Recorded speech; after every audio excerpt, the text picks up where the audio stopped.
Hello, folks. Welcome to Tough Crowd. See, they say we don't spend. Look at this. We got walnuts. I worked at Foxwoods Casino this weekend with Rich Voss and Greg Giraldo. They both tried to ruin my dream. Even Giraldo, who's the guy that you kind of, out of our whole dented and damaged posse, you'd think he wouldn't self-sabotage every step of the way. Even he's starting to unravel. Greg, I know you're on the road watching. Half hour late, the fury on his face because they wouldn't pay him. He was trying to be cry. You could tell he wanted to cry. Remember the old days, Greg? You wouldn't be late. There was no traffic because you had the motorcycle weaving in and out of traffic, waving at girls. But there you were this time, stuck on I-95 in the Suburban, picking Cheerios out of the grill.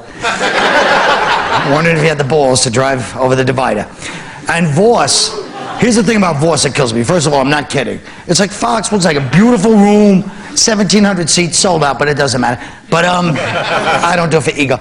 But anyway, standing room only, doesn't matter.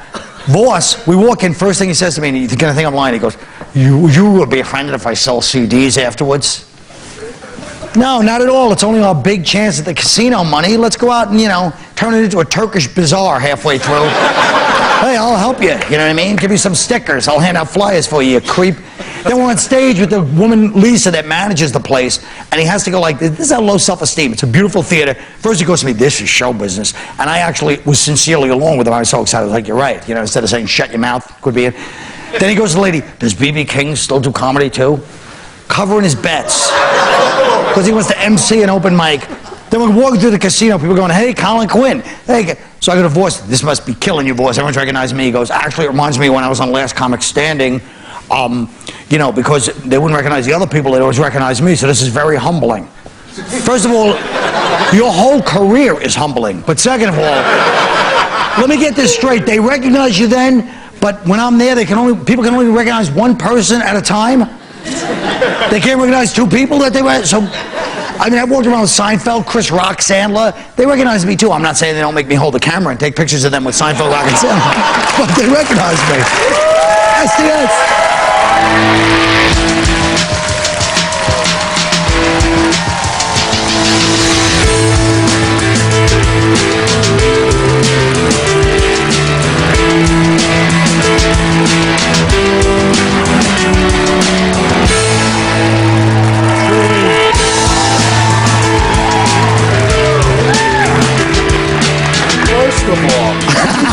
Let me tell you about... Before you start, can I just say one important thing that just happened on the news?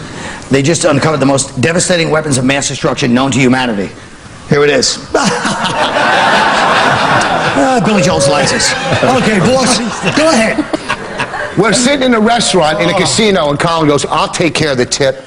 And he pulls out a bill, and he shows me just part of a $100 bill, like he's some big high roller in a casino. They see $500, $1,000 at a time. Your $100 didn't make a difference. When did you realize that story was going nowhere?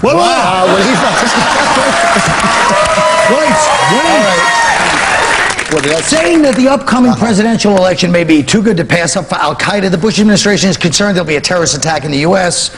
sometime before November. Here's what Bush had to say about that. Our intelligence is good. It's just never perfect is the problem. We are disrupting some sales here in America. We're chasing people down. But it is we got a big country. Okay. Now, personally, I would say, yeah. I mean, he's right. How are you supposed to protect the whole country? You can't. I know. It's crazy to even think that. I think so. But I do. I love the fact that everybody in America is like, we are supposed to be protected. No, we're not. We're just like the rest of the world. You get hit sometimes. It is hard. You're right. But could he at least act confident? Yeah. I don't like that kind of honesty from the president. I don't know what's going to happen.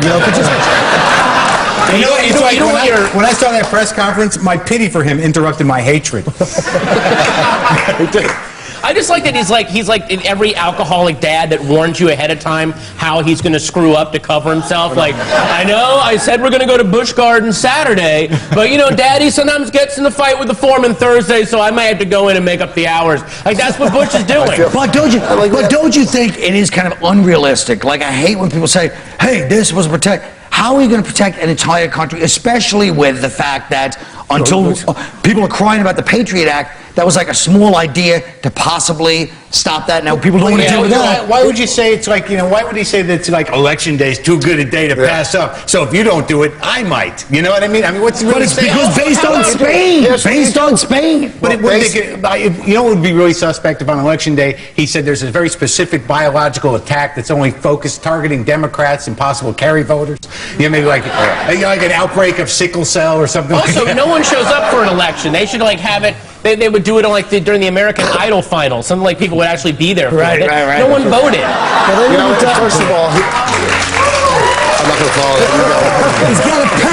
The real fear, though, is that if there is an attack, that like how it's going to affect the election. Would people in this country go, like if there was about to be an attack, would they say, we want Bush out of here because he didn't protect us? Or are they going to say, let's make him emperor forever? You know what I mean? Yeah. Who knows? But Spain, all you know is from Spain, they got rid of the guy because they were like, oh no. That would never happen. Well, who cared? They had 30 troops over there. They were completely ineffective. I don't know. anyway. I'm just saying what the reaction of the people was No, in the you're right. vote. I'm not yelling at you. I'm just yelling kind of as we're talking. I don't blame you. What do you think would happen if that would happen? Do you think that Bush would step down and they'd want him to step down? No, I think Bush would probably be more popular if that happened. That's what I think here. I think that the whole idea right now that people are pretending that the UN scandal is not like the biggest story right now, and that Bush was actually right about one thing, which is those are not our allies, France, Russia, or the UN. Obviously, they have their own agenda. They were corrupted, but nobody's talking about that because even when Bush has a right point, it's kind of uncool to say it in the news or just in That's general. because he uses the words out of order and he sounds like he's having a seizure, so it's hard to agree with him. You're doing him or me? Yeah, But you have to admit, though, people say, oh, I don't see the liberal media. The fact that this UN story is nowhere, and the fact that yesterday when I was reading the New York Times, an article on the guy, Jose Padilla from the Taliban, and they said that he did have some youthful stumbling, and then they described how him and his friend stabbed a Mexican guy with a knife and killed him for 9 pesos. That's stumbling. So let's face the facts. It's a little disgusting. I've had it. I don't mind the fact that Fox News and the Post are skewed to the right, but the New York Times and CNN are just as skewed to the left. Yeah, but they also didn't cover the fact that, Halliburton used French subsidiaries to do business with Iraq when it was under sanctions either. Well, with their Kuwaiti companies. Okay. Okay, but I'm just saying that they didn't cover that because that's in part 5 of that story. The fact is, the ally, but our government was not saying we're not going to deal. Nobody's saying, hey, the government doesn't deal with Halliburton. Right. Hey, the government doesn't deal with the UN, France, or Russia. You have to admit, it's a little more relevant to what I'm talking about, which is the invasion in Iraq. That we're so horrible because we didn't keep the allies on our side, but meanwhile they were up to it, That was a hell of a response. I know. I mean that. When he said Halliburton, I'm like, oh, he's got you. Boy, you fired back quick. That was good. I had no idea that was Thanks, the way to fella. answer that. I might have broke out the word Bechtel to get really deep, but I didn't want to break it out. That's why you're the boss. Who's Halliburton? Shut up. We'll be right back.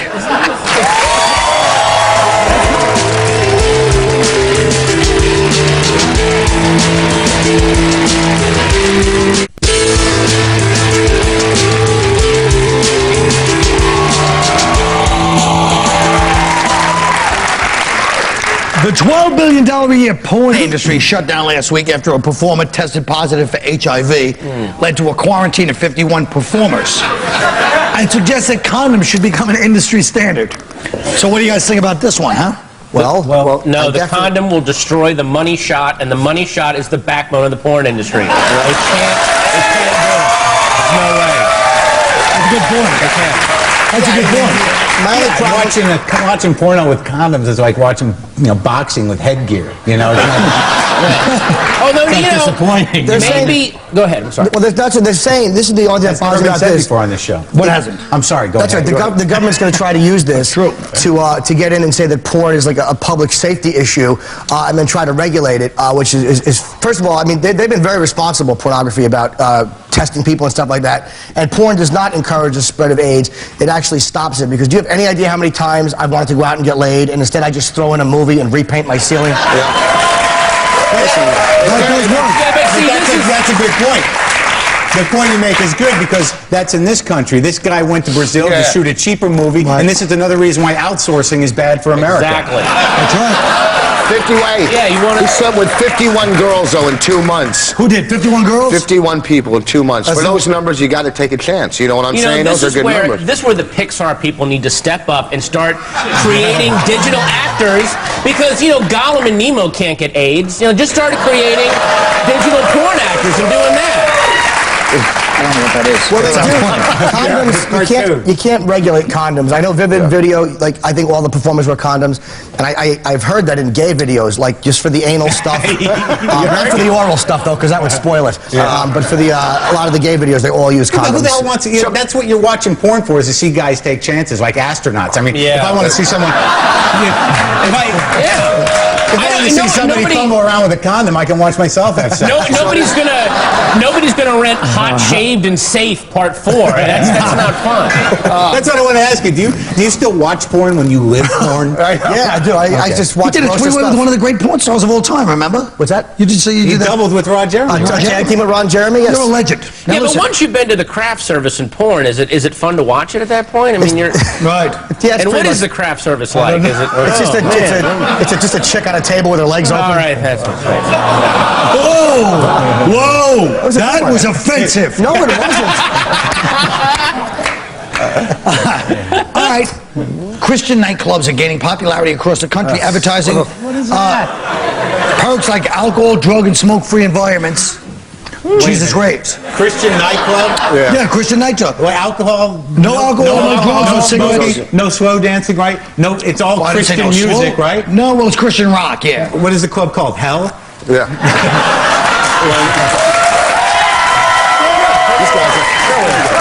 Oh, don't. You know, I think I would enjoy going to a Christian nightclub. I mean, it couldn't be any harder to slip a roofie into apple juice. Yeah, but you got to be careful, man, because when you really get your faith on and get those Jesus goggles going, you take some girl who looks like Mary Magdalene, then you wake up with John the Baptist. Oh, that was a good one. Don't deconstruct a very funny joke. All right. And Now listen to me. When Jews walk in, do the dance floor part? do the dance floor. Do the dance floor part. But listen. Is it when Jews walk in? Yeah, it does the dance floor Well, part. let's be honest. Here's what I hate about this country and society we live in. Wait. If I had brought this up as Islam, an Islamic nightclub, and anybody said any of this, people would be horrified. No, they That's wouldn't. really racist. Shut your They mouth would and let enjoy me it. finish. I'm sorry. My point. You're right. Good point. I didn't No, they interrupt. wouldn't. I Here I go apologize. through a long rant, and all he has to go, no, they wouldn't. And that, like, destroys the whole thing. You happy? Now we can sit here. I think there's a big advantage to dealing with Christian girls like that. I mean, because they're a little easier to manipulate. You know, you go like, I've talked to God, and He said He wants you to put it in your mouth. Yeah. Folks, wait. Let me explain one thing. I wouldn't mind, but that son of a bitch cut off my, like, big point. He cut off my big point that was trying to make about how this country, the political correctness. Nobody Yeah, that's said right. nobody said about Islamic stuff. Yeah, he just wanted to get his stupid one-liner in. That's why he did it, to get that other dumb joke in. What's your problem? What's... That's what it was about. What was the point again? That he was trying to get his joke in. Yeah. But what's the point you're about right. Islam? My point is, I got up here and said there's Islamic clubs, and you guys started making those same hardcore jokes about Islam. Everybody, first of all, most people wouldn't do it, and second of all, everybody would be like, "That is really racist." Not That's on this what I show. would." They would allow you to do it on this show. No, I'm not saying the crowd wouldn't. I'm saying the mentality of the country is like, you can't say anything. Islam's sacred since 9/11. Oh, so you're telling us Christianity's not. It's bound to happen. What's bound to happen? You know, the next terrorist Well, why attack. is it sacred? But I'm saying, why is it a sacred thing? It's not. And Christianity's not. Let's do the whole segment Because with we live in a let's do the whole politically segment with Islam. Correct society. That's all I'm trying to That's say. good, man. You'll be right All back. You're right. The boss is